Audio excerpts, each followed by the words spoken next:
Like Brutus, in Shakespeare's immortal tragedy, Mr. Lincoln is an honorable man. But also, like Brutus, he is an adept at the art of inserting daggers between an opponent's ribs, just when said opponent least expects it. Behold me, ladies and gentlemen. I am covered with scars.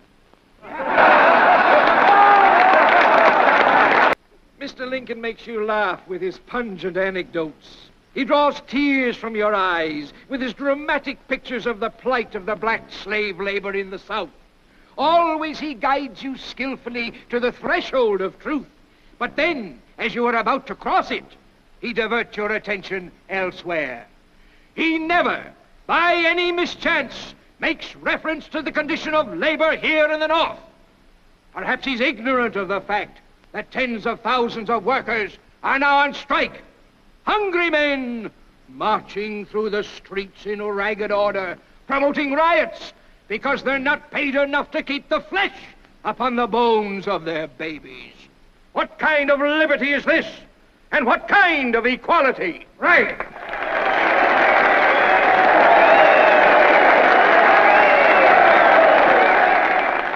Mr. Lincoln harps constantly on this subject of equality.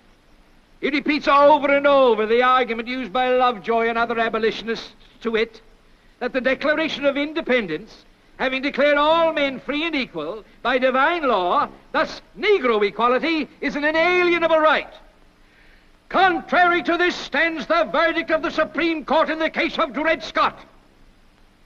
Mr. Lincoln is a lawyer, and I presume, therefore, that he knows that when he seeks to destroy public confidence in the integrity, the inviolability of the Supreme Court, he is preaching revolution. He asks me to state my opinion of the Dred Scott decision, and I answer him unequivocally by saying I take the decisions of the Supreme Court to be the law of the land, and I intend to obey them as such. Now, will I be swayed from that position by all the ranting of all the fanatics who preach racial equality, who'd ask us to vote, eat, sleep, and marry with Negroes? And I say further, let each state mind its own business and leave its neighbors alone. If we'll stand on that principle, then Mr. Lincoln will find that this great republic can exist, forever divided into free and slave states, and we can go on, as we have done, increasing in wealth, in population, in power, until we shall become the admiration and the terror of the world. Judge Douglas has paid tribute to my skill with the dagger. I thank him for that, but I must admit that he can do more with that weapon than I can. He can keep 10 daggers flashing in the air at the same time. Fortunately, he's so good at it that none of the knives ever falls and hurts anyone. Now, you've heard the judge make allusion to those who advocate voting and eating and marrying and sleeping with Negroes.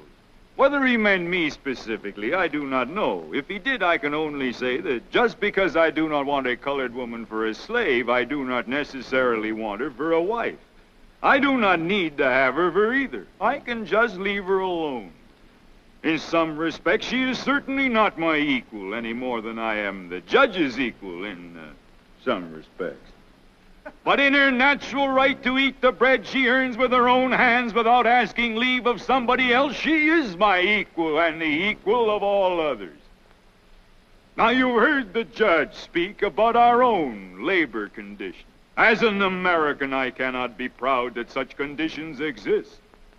But as an American, I can ask, would any of the striking workers in the North elect to change places with the slaves in the South? Will they not rather say the remedy is in our hands? And still, as an American, I can say, thank God we live under a system by which men have the right to strike.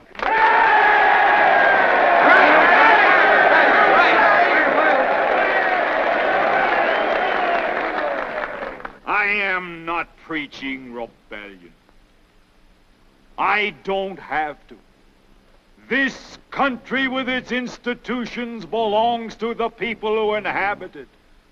Whenever they shall grow weary of the existing government, they can exercise their constitutional right of amending it, or their revolutionary right to dismember or overthrow it. If the Founding Fathers gave us anything, they gave us that.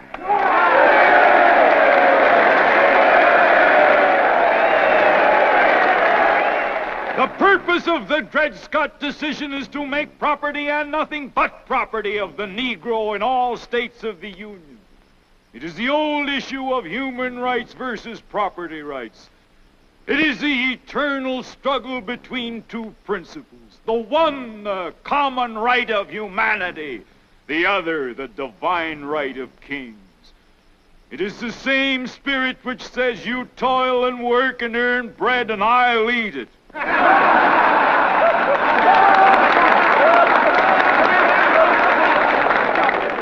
As a nation, we began by declaring all men are created equal. There was no mention of any exception to that rule in the Declaration of Independence.